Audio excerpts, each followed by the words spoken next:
Welcome to the Democracy Dialogues, a periodic series of conversations we need to have now about the state of democracy in the Americas.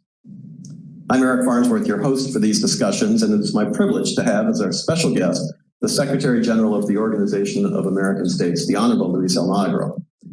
Luis joins us for this important conversation just days before the 20th anniversary of the signing of the Inter-American Democratic Charter, a document that proclaims the right of the peoples of the Americas to democracy and the obligation of their governments to promote and defend it. Our guest spent many years in service to his native Uruguay as foreign minister and also ambassador to China, among other important roles. He also served as a senator of the Republic. First elected to head the OAS in 2015, he was re-elected early last year, just at the beginning of the COVID pandemic. During his tenure, Luis has restored democracy promotion to the front and center of the OAS agenda. He's a strong and vital voice, much to the delight of many, and it must be said to the consternation of some. In 2019, American society gave him the gold insignia for his contributions to democratic governance. He even has a hashtag, Almagro Rising, which we encourage you to use in your social media posts about the event.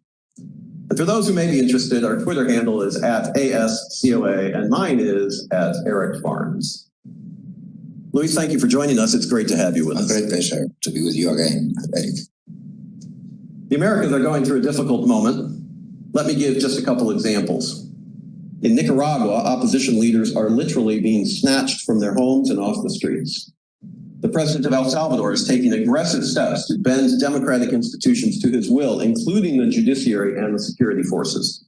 A president in Haiti is assassinated with seeming impunity, and politics there are in chaos. Unprecedented protests against the Cuban regime calling for the right to vote are brutally suppressed. Coup d'état. Venezuela is now the largest humanitarian disaster in the modern history of Latin America, created solely by a regime credibly accused of crimes against humanity. Crimes against humanity. We could go on. Brazil's leader undermining faith in elections next year, score settling in Bolivia. 20 years after the signing of the Inter-American Democratic Charter, nobody seems to have any answers, and we're apparently headed in the wrong direction. So, Mr. Secretary, again, thank you for joining us. This is quite an array of complications across the Western Hemisphere, across Latin America and the Caribbean. Give us a sense from your perspective, the Secretary General of the OAS, what is the state of democracy today, 20 years after the signing of the Inter-American Democratic Charter? That the Inter-American Democratic Charter is more necessary than ever, that we are facing challenges that have always been there, sometimes hiding, sometimes more exposed, but always have been there. And the structural problems of democracy in the region, of course, bring these issues boomerang and back to the Americas. We have some of these structural problems are, for example, we are the most unequal region in the world. We are the most violent region in the world. I mean, we count for 8% of the population and 38% of violent death in the world. We have a huge amount of corruption still going on in the hemisphere. We have this pattern of organized crime and drug trafficking influencing electoral process. And that has been there for decades. Sometimes we have pretended that we were not seeing it, but of course, sometimes they come very exposed. And of course, challenges from different regions of the world make, of course, this region very vulnerable. COVID-19 made us more vulnerable than any other region in the world. And so the reactions, you have seen psychologically in this mind state of people, but also you could see it in the mind state of public affairs. They became different in the way that they were approached and the way that they were resolved. And that is, I think, is a challenge. We suffer this pandemic more than any other region in the world. I mean, as I said, we count for 8% of the population, and at a certain point we were almost 40% of the cases and 40% of the victims of COVID-19. That means that our vulnerabilities were much more exposed than before. And the way of dealing with the pandemic, one political approach, the other political approach, those in the gray zone, they were not efficient enough in order to deal with this. Well, let me pick up and democracy suffered because of that. Let me pick up on that, though, because the Democratic Charter is 20 years old, but you've already referenced two things that the Democracy Charter didn't anticipate. One is obviously pandemics. Two is outside influence from countries outside the region. Let me add a third, social media. Is the Democratic Charter at a place now where it needs to be updated, or have we learned any lessons in terms of application, or what do we do going forward? I don't think it's necessary to update the Democratic Charter, and not even because of those reasons that somehow they are just we just add a couple more of elements in the way we deal with the democracy, in the way we deal how institutions work, and the way we deal with political participation of people. That is touching the Democratic Charter today. It could be a nightmare. I mean, yes. I mean, we took profit, and our political forebears. We have to be grateful to all of them that were able to seize the moment and made the Democratic Charter when the moment was ripe and right. And that was done in the very precise moment that could be doing it. But now, if you try to touch it, you will face a lot of challenges that you didn't face those days. And you will face a lot of problems and a lot of issues, political issues and political narratives that you didn't have to face those days. It's a really good point that you're making, and I'm reminded that Hugo Chavez himself signed the Inter-American Democratic Charter. He was the first one to use it. He was the first one to use it. When the coup d'etat against him, he was the first one to invoke the Democratic Charter. Well, democracy is good for me, but not for thee, is a good expression. Yeah, no, intervention is sometimes it's not intervention, but sometimes it's intervention. Exactly right. Now, but the point you're making, of course, it's not intervention to protect democracy and to protect human rights. That is a very obsolete theory. I mean, it cannot be sustained no matter what. Well, let's get into some of the specific issues around the hemisphere that are on people's minds. I've already teased a couple countries in Central America in terms of some of the issues we're facing there, but let's take a broader look at Central America. It's a complicated region right now. Yeah, I will try to go through this without mentioning me. Not with your fault, with mine. Indeed. But if you're in a position, and you are in a position, to be giving expert, knowledgeable, informed advice to countries and people who want to be helpful to support the democracy agenda, specifically the United States, but others like Canada, countries in Europe, international organizations, what have you, what advice might you give for people who want to help support democracy in Central America today, where it is so obviously troubled and in a couple countries indeed threatened? Those countries are big and the OAS is small. Mm-hmm. I mean, we always compare our budget to the one of a county college. And it's just one day of clean snow in DC. So, I mean, they want us to provide the strong defense of democracy, protect human rights, provide security and development with that budget, what is completely nonsensical. We are a moral force, and we try to be attached to the principles and the legal instruments of the organization. This is an amazing tool, and I have to say these capacities are very strong. And if you see these days, if somebody wants to make the headlines, very likely will mention the OAS, and for sure will be there, and very likely will be in the front page. And since We took duties here at the organization.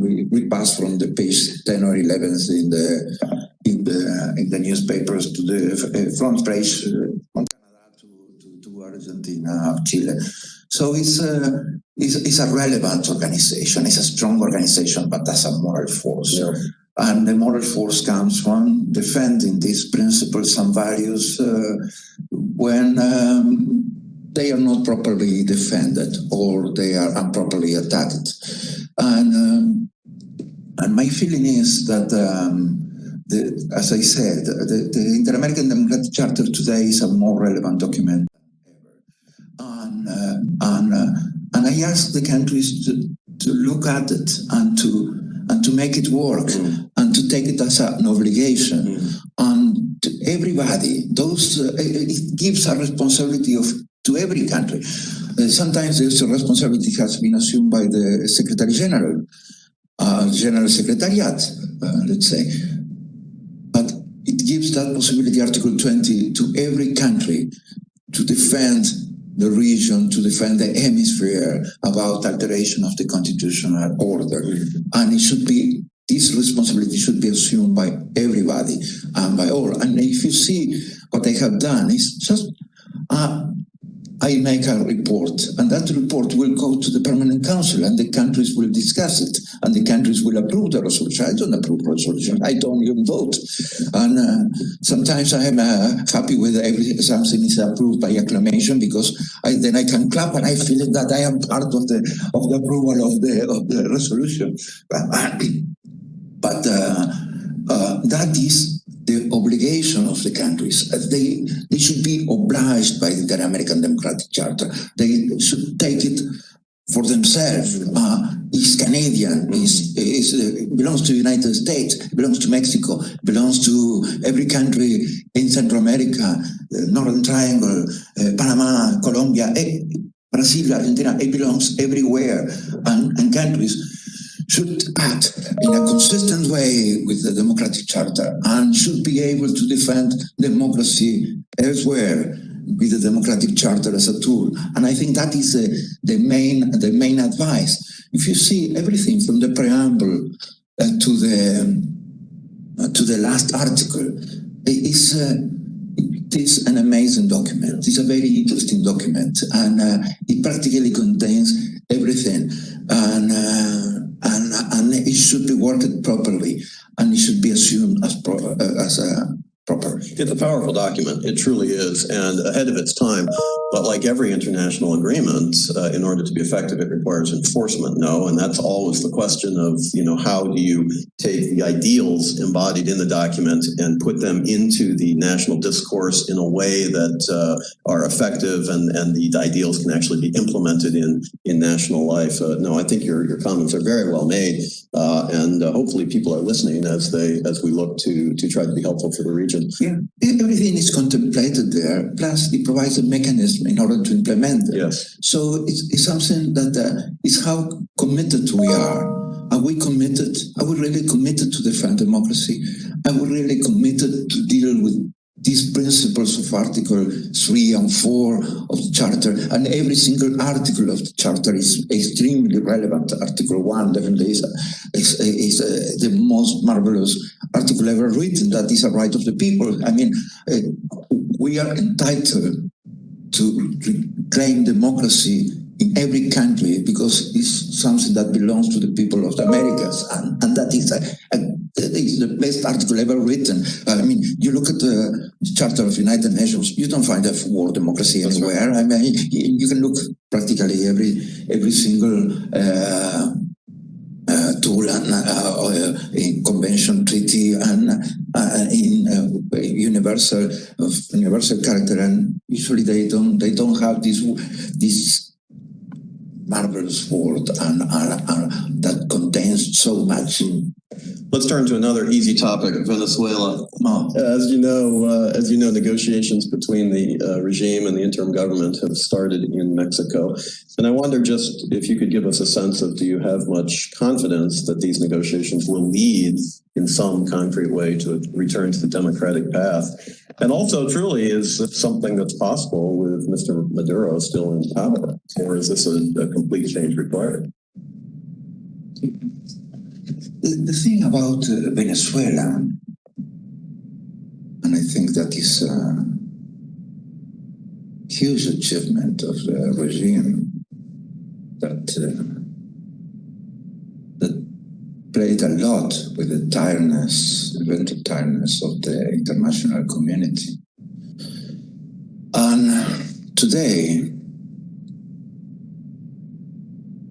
about Venezuela, we administrate in the international community much lower aspirations that we administrated 3-4 years ago, 2 years ago. And so today, these negotiations that I really hope that they can end well, and everything is well when it's well. But this more a project of normalizing something than achieving a full democracy in the country.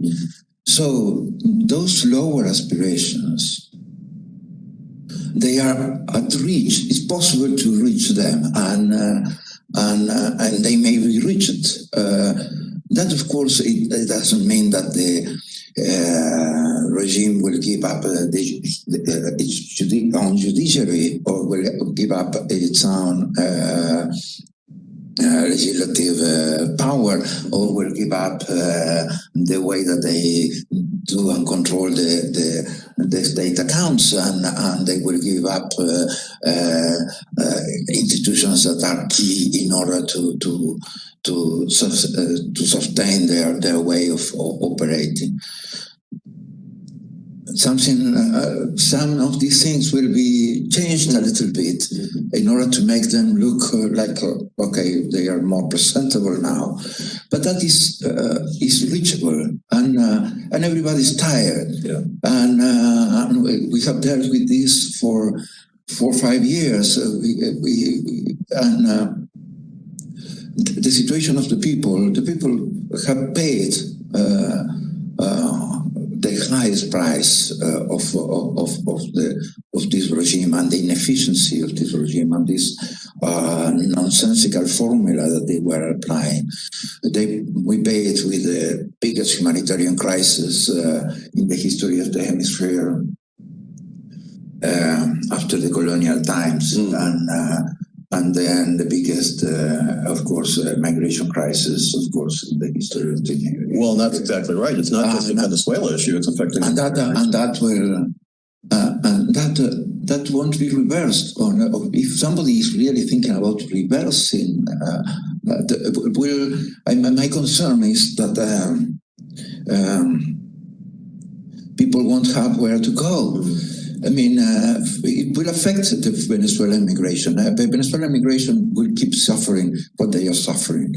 And maybe something will be attenuated or alleviated, like the agreement with the World Food Program, that I guess it was one of the most amazing achievements done in this period. And but that is just alleviating the situation. It's not resolving the situation. Yeah. But what will happen with Venezuelan migrants that will have concerns about their human rights when they come here and they say, oh, I'm looking for asylum, and maybe they will be told, oh, everything is normal in your country, look at there.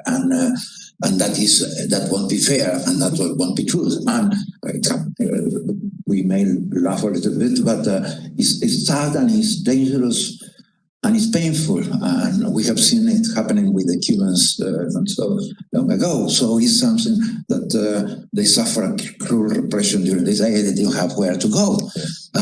That's it. And those are the challenges that we are facing with this. But let's keep moving and let's try to make it work. And that's why I supported from the very beginning, since President Guaido announced the National Salvation Agreement. I supported, and I supported the negotiations when they started, and I keep supporting them because things have to move in a certain direction, and I have to help them to move in the best possible direction. That, of course, if you think that the responsibles of crimes against humanity will be properly judged in Venezuela, if the corruption will be properly judged in Venezuela, drug trafficking will be properly judged in Venezuela, I don't see it coming out of as an outcome of these negotiations. But let's hope for the best, and let's do our best to push it forward as farther as we can and as fast as we can, because people are suffering in a not very dramatic way. And I think you've quite appropriately put the spotlight on the human suffering, the human dimension, the tragedy of the Venezuelan population that didn't ask for this, doesn't deserve it. Article 1 of the Inter-American Democratic Charter. Yeah. You see, when you lose democracy, yeah. I mean, not only you lose democracy, you lose civil and political rights comes together, but also social and economic and cultural rights have been seriously affected and have been smashed down completely by a regime that has not been able to control its own territory. The national territory of Venezuela, I mean, you could see it in Apure when they were fighting the dissidents of FARC, and they couldn't face them. And that means when you don't have the territorial control, when you don't have institutions that may provide solutions, food or medicines, or I mean, that is too painful for the people. So I want solutions for the Venezuelan people. That's all. That's all what I want. It's all what we should want. I mean, and whatever push in that direction, like the agreement with the World Food Program, I supported this negotiation. I supported it. Let's go. But let's achieve something. Let's achieve the more we can. Concrete progress, tangible results. We're here with the Secretary General of the Organization of American States, the Honorable Luis Almagro, for a conversation as part of our democracy dialogue on the state of democracy. And you made me mention countries. Well, some. I don't want to make you mention another country right now. If I can draw you out on the country of Haiti. We've had an assassination there recently. We have had another earthquake. It's scrambled Haitian politics, obviously. Do you get a sense that the path toward elections in November is going to continue forward? The OAS has played a very important role and very profound role. How can we work together to help the people of Haiti? Now that we just talked about Venezuela, we have another crisis just north of Venezuela. We want to be, of course, part of the electoral process. We'll observe the elections, and we have been ready to provide technical cooperation. We have been working documentation and identification of people in Haiti. The country is permanently suffering. The murder of the president was a tough moment. It was a tough moment for the organization and a tough moment for the hemisphere. We somehow minimized that, but I don't think it was fair to minimize it. In fact, it was the second democratic elected president that has been killed in the hemisphere since John Fitzgerald Kennedy. Yes. And so we should cooperate with Haiti and the Haitians and the political system in order to build the best possible elections. Last time we had to wait a little bit in order to have the best possible elections. And it was a chronogram that was supported by the General Secretariat of the organization, and we pushed hard in that direction. And I expected that we can be helpful in the same constructive manner that we did that time. And I really hope that more Haitians will be able to vote this time, and that the political system will be able to respond in a more positive way to the demands of the people and, of course, the international obligations of the country. My feeling is that about Haiti, we have to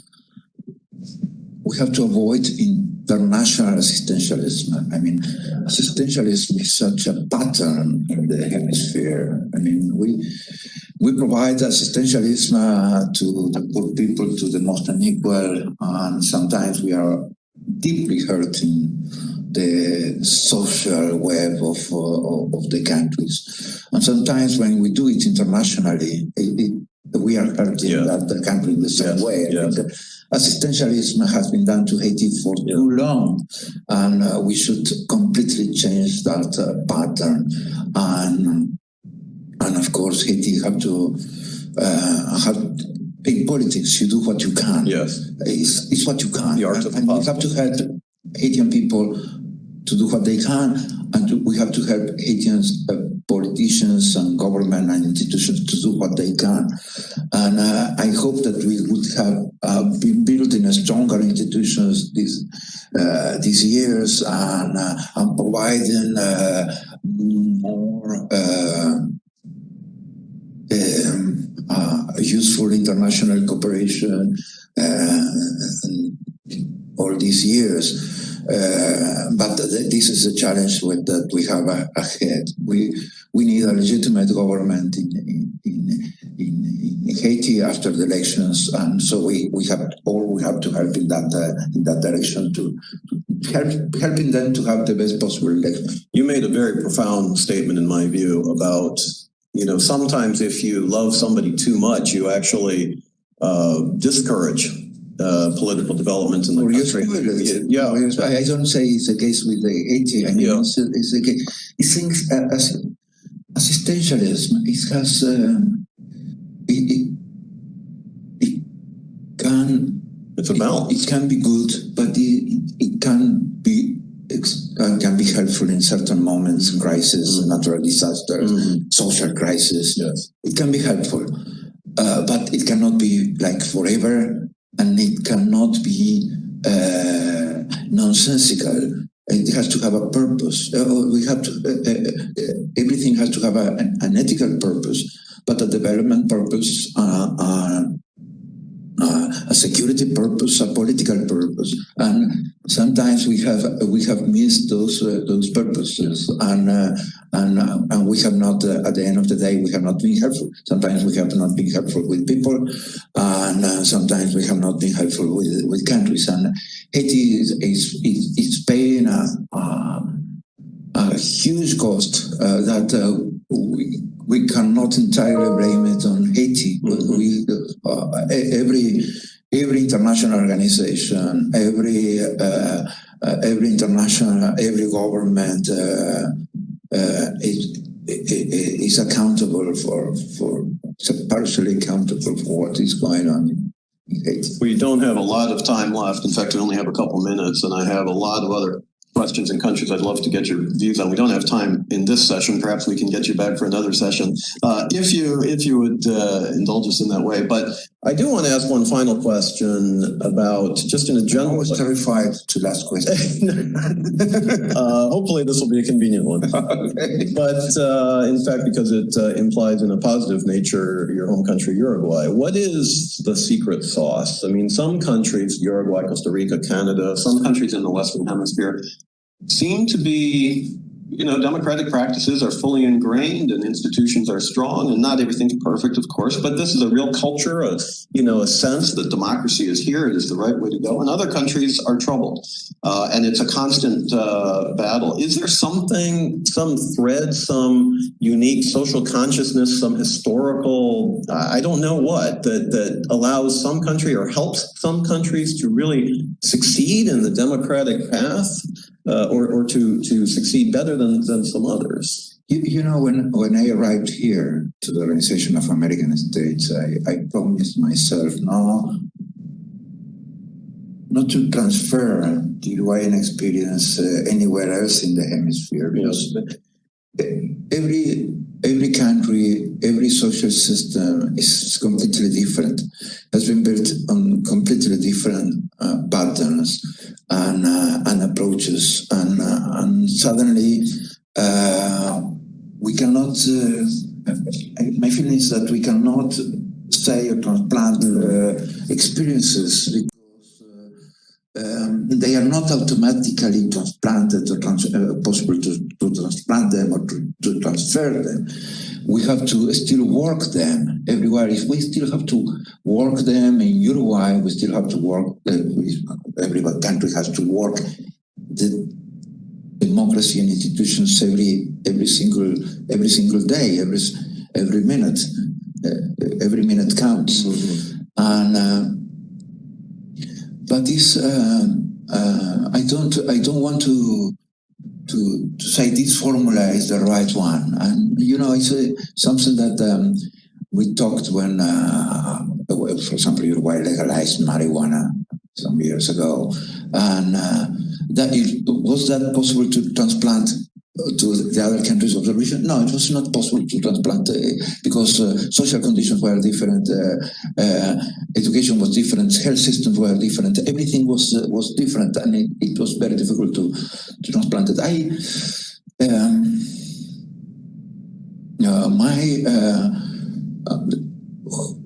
Everything is built on permanent social pacts and understanding of the political system. And my feeling that when I identify some pullbacks, some rewind of the democracy or the institution somewhere, my feeling of the political system is that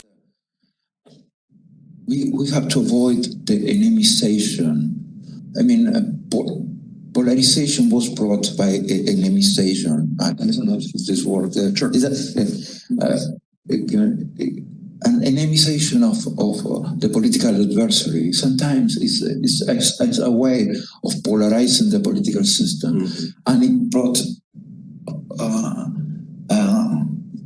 a huge highway for populism in the hemisphere. So we have to avoid this. If we don't see anybody as an enemy, but just a political adversary with differences, maybe ideologically, maybe in the way that institutions should work, maybe about the economical theory, but not enemize. And I think that sometimes has been the problem and the original problem somewhere. And of course, I would say every country should be able to respect the democratic charter with natural ease, and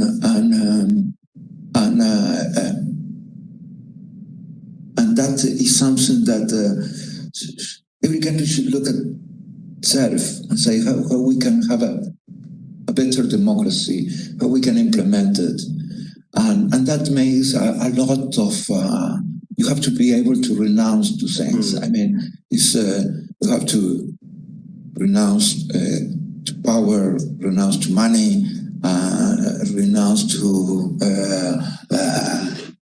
public acclamation, and I say the most distorting thing in politics is when people applaud you, also when they boo you, but when they applaud you, I think it's even more distorting. And we have to be extremely careful with that, because sometimes behind the applause, there are not good reasons. Sometimes I have been applauded for things I have done for the wrong reasons, because I was not trying to do that, or I was definitely completely against that.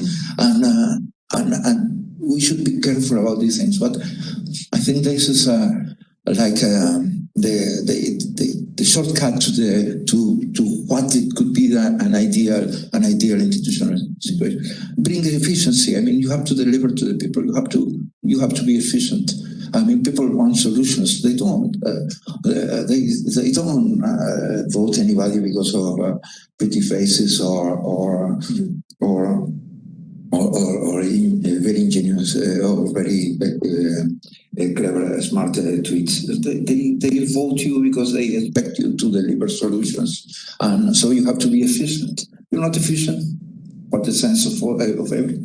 Democracy has to deliver, we might say. We've wrestled with some very difficult questions. You've been generous with your time. You've been very open with your thoughts. I would love to continue this conversation. Regrettably, we are even beyond time, but hopefully we can attract you back, Mr. Secretary General. Hopefully it won't be on the next 20 years of the Democratic Charter, but much sooner. But you're doing important work, and we congratulate you for all the many important things that you're doing and the institution that you lead. Ladies and gentlemen, this will conclude this installment of the Democracy Dialogues. We're delighted you've been able to join us today for a very important conversation with the Secretary General of the Organization of American States. We hope you'll join us again very soon in the next installment. Watch your emails and social media and websites and everything else for the announcements of these forthcoming events. Until then, I'm your host, Eric Farnsworth, and it's been my pleasure to preside at this session, and I look forward to having all of you join us again.